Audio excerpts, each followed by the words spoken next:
A growing middle class envisages an end to privileges.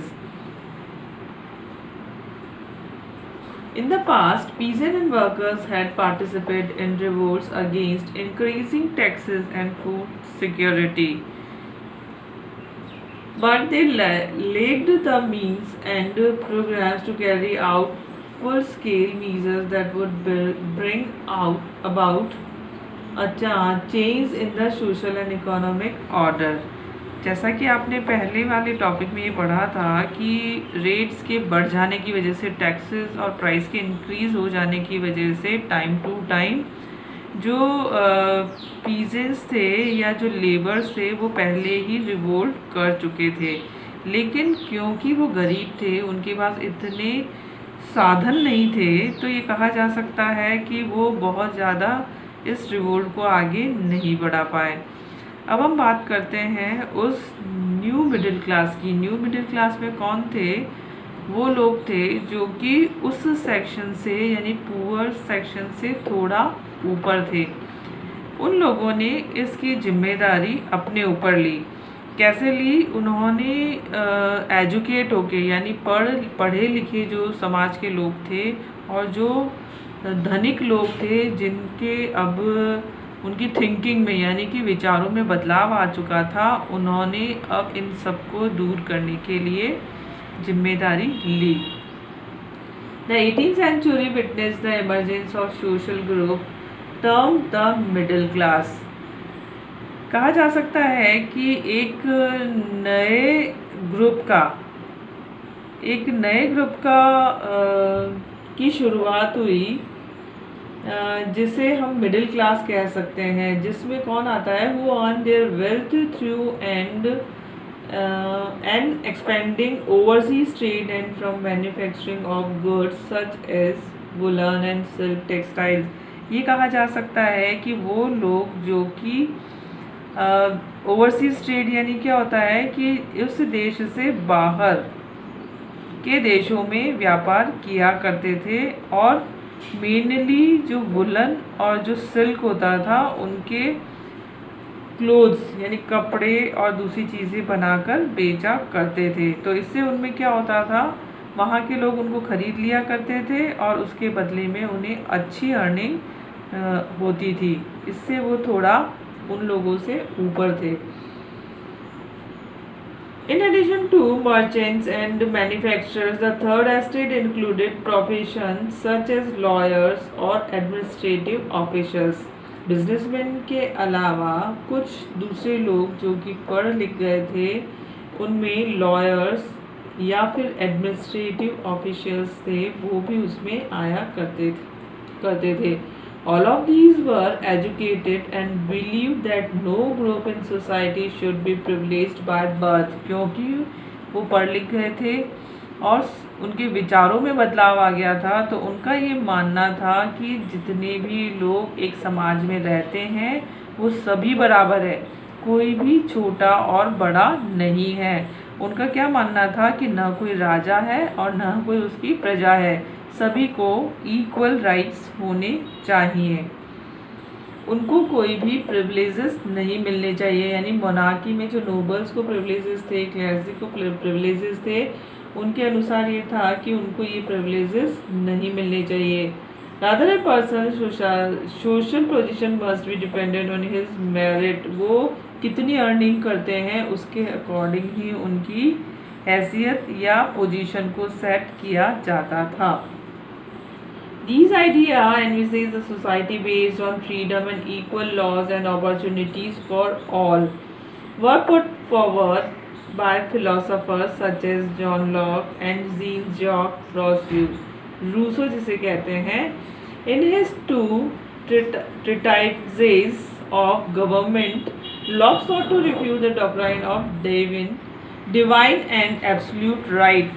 जो John Locke थे और जिया Jacques थे, जिसे हम रूसो के नाम से जानते हैं, उन्होंने जो एक अपनी बुक लिखी थी टू ट्रीटाइजेस ऑफ गवर्नमेंट, उसमें उन्होंने साफ साफ कहा था कि कोई भी देवीय शक्तियाँ नहीं होती हैं, कोई राजा नहीं होता है, उनके सारे अधिकार, लोगों के सारे अधिकार उनके पास होना एक बहुत ही गलत बात है। इसके लिए उन्होंने क्या किया था, पूरी तरह से उसकी आलोचना की थी। Rousseau carried the idea forward,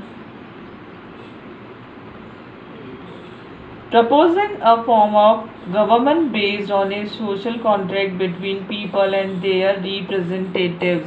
उन्होंने जो आइडिया दिया था, उनके विचारों से एक इस तरह की सरकार बनाई जानी चाहिए जिसमें लोगों में से ही लोगों द्वारा चुनी जाए और उन्हीं के बीच में जो पावर्स होती है यानी उनको भी डिवाइड किया जाए।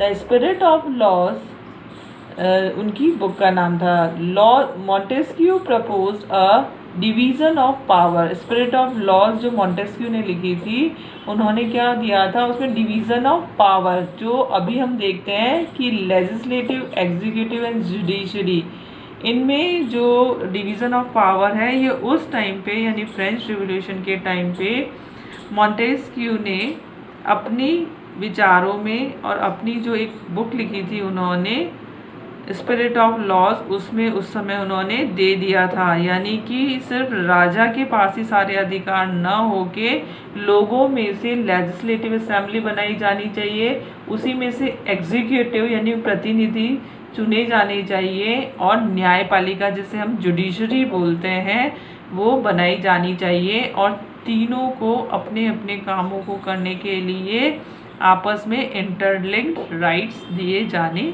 चाहिए। This model of government was put into force in the USA after the 13 colonies declared their independence from Britain। पहले वाले टॉपिक में हमने पढ़ा था कि लुई 16 ने 13 कॉलोनीज ऑफ अमेरिका को फ्री करवाया था। जब वो अमेरिका फ्री हो गया तब उन्होंने रोस्यू का और मॉन्टेस्क्यू के इनके जो आइडियाज़ थे जो कि डेमोक्रेसी से रिलेटेड थे वो उन्होंने अडॉप्ट किए और अपने कॉन्स्टिट्यूशन में उन्हें लिखे। लेकिन जो फ्रांस अभी भी जहाँ पे मोनार्की सिस्टम था उन्होंने इन आइडियाज़ को फॉलो नहीं किया। American constitution and it's guarantee of individual rights was an important example of political thinkers in France. ये कहा जा सकता है कि जो राजनीतिक पॉलिटिकल थिंकर्स क्या होते हैं, राजनीतिक चिंतक, उन्होंने अमेरिकी संविधान में जो व्यक्तिगत अधिकार यानी कि पर पर्सन जो इक्वलिटी राइट्स हैं उनको एक अच्छा साइट उन्होंने बताया, एक अच्छा एग्जाम्पल उन्होंने बताया। The ideas of these philosophers was discussed intensively in saloons and coffee house, special among people through books and newspaper। अब जबकि न्यू मिडिल क्लास जनरेट होने लगी थी, उनका उदय होने लगा था, तो उनके वो लोग गॉसिप क्या करते हैं, जैसे हम लोग देखते हैं कि सलून यानी जैसे नाई की दुकान है, कॉफ़ी हाउसेस है, टी स्टॉल्स हैं, वहाँ पे वो लोग बैठ के आपस में उनके द्वारा लिखी गई किताबें या आपस में जो उनके विचार थे उनका आदान प्रदान किया करते थे। और वही चीज़ें बुक्स में और न्यूज़पेपर में जब प्रिंट होती थी तो कई और लोग भी उनको देखते और सुना करते थे। These were frequently read about in groups for the benefit for those who could not read and right. अब जब ये बातें होती थी और जब ये बातें प्रिंट की जाती थी उस वक्त क्या किया जाता था, वो लोग जो कि पढ़ और लिख नहीं सकते थे वो लोग सुन के और जो पढ़े लिखे होते थे वो उनको पढ़ने के साथ ही अपने विचारों को धीरे धीरे बढ़ा रहे थे। यानी कि उनमें भी फीलिंग ऑफ नेशनलिज्म डेवलप हो रही थी।